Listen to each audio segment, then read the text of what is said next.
Ораз. Жалаң аяқ бала қайырымдылық істеді. Аяжанды Сарыбай ұстаның үйіне ертіп апармақшы болды. Ап-ауыр қара чемоданды да ол көтеріп алды.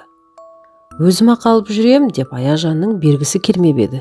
Бер, мен алып жүрейін деп жалаң аяқ бала одан тартып алғандай болды. Бұл баланың аты Ораз еді. Әке-шешесі осы колхоздың мүшесі. Әкесі комбайншы, шешесі мектепте үй сыпырушы. Аяжан мен Ораз жөн сұрасып, танысып та үлгерді. Сен қай класты бітірдің? Деп сұрады Аяжан. Екіншіні, деді Ораз. Өзің ше? Мен біріншіні бітірдім. Әлгі бала сенімен бірге оқи ма? Қай бала? Әлгі велосипед жетелеген бала. Жоқ, ол 4-ші оқиды, деді Ораз. 4-де? Деп Аяжан таңғалғандай болды. Бойы кішкентай, әйтпесе оның жасы менен үлкен, 11-де, деді Ораз. Ал сен қаншадасың? 9-дамын. Мен декабрьдің 11-інде 8-ге толам, деді Аяжан. Екеуі осылайша тез үйірлесіп, бірін-бірі жатсынбай сөйлесіп келе жатты. Ораздың көзі томпақтау біткен әдемі қара торы жүзіне Аяжан бейілдене үш тартып қарайды. Дала күнінің жарқын мол сәулесіне оның қол сирақ, мойны қайыстай болып күйген. Аяжанның табиғаты да қара торға жақын еді. Бірақ тап қазір Ораздың қасында оны аққұба десе де болатындай. Бұлар келе жатқан беткейден төмен қарай ұзынан ұзақ созылған кең көше. Бір-бірінен аралары алшақ қоныс тепкен қыстақ үйлері. Аяжанның мұнда бірінші рет келуі еді. Қала тәрізді сабылып жүріп жатқан жаяулар, ағылған машиналар көрінбейді. Қимыл аз. Кең көшенің әр жерінде шоғыр-шоғыр болып жайылып жүрген қаз үйректер, қақпалардың алдына келіп иесіне мен келдім деп хабар беріп мөңіреп тұрған сауын сиырлар байқалады. Ала күшік, сендердің қай үйге баратындарыңды білемін дегенде алға түсіп ап жортып келе жатыр. Мойнында әдемі сары қайыстан қарғы бауы бар. Үш жағы қылшықтылау жарғақ құлағы жалбаң-жалбаң етіп, әлсін-әлсін артынан бұрылып қарайды. Ораз чемоданды басқа екінші қолына ауыстырып жатып, ауыр ғой, не бар мұнда? Деп сұрады. Алма.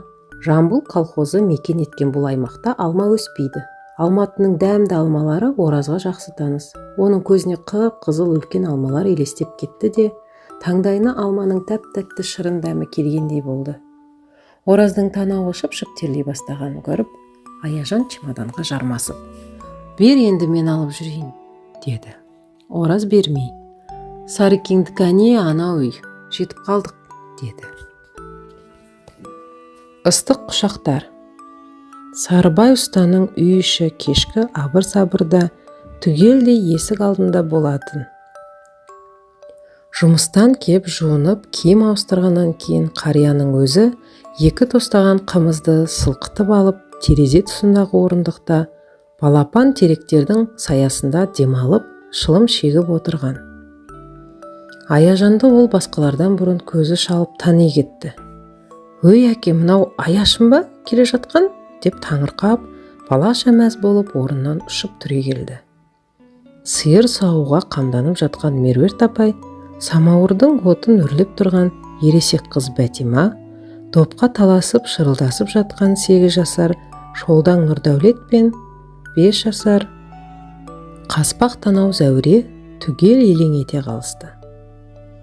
Соңғы екеуі Аяжанды бұдан бұрын көрмеген, бірақ атына қанық. Бәтима бас болып, ол үшеуі Аяш, әпке, Аяжан десіп улап-шулап бірін-бірі баса көктеп лап қойды. Аяжан бұл кезде атасының құшағына сүңгіп те үлгерген еді.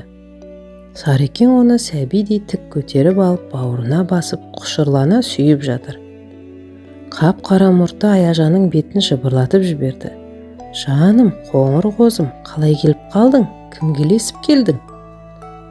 Автобуспен өзім жалғыз келдім. Мамам автобус станциясына ертіп әкеп отырғызып жіберді. Сіздерге телеграмма бердім деп еді ғой, неге қарсы алмадыңыздар? Телеграмма? Алғанымыз жоқ, деді Сарекең. Меруерт пен Бәтимада телеграмма келген жоқ, әкелген жоқ деп жатыр. Аяжанның өзім жалғыз келдім деуі мұндағы жұртқа осал ерлік болып көрінбеді, және қадірі де арта түскендей болды. Аймалаған бір құшақтан ол бір құшаққа ауысты. Шөпілдетіп сүйген еріндер, әлгіндегі жатырқау үрку сезімдері Аяжанның бойынан қолмен сылынғандай жоқ болды. Әпке сүйгізші, маған да сүйгізші деп Зәуре шырпыр етеді. Аяжан бетін тосты. Зәуре оның бетін аузымен сүйді де танауымен тырнап өтті. Дегенмен осының бәрі Аяжанға соншалық жақын, бауырмал еді.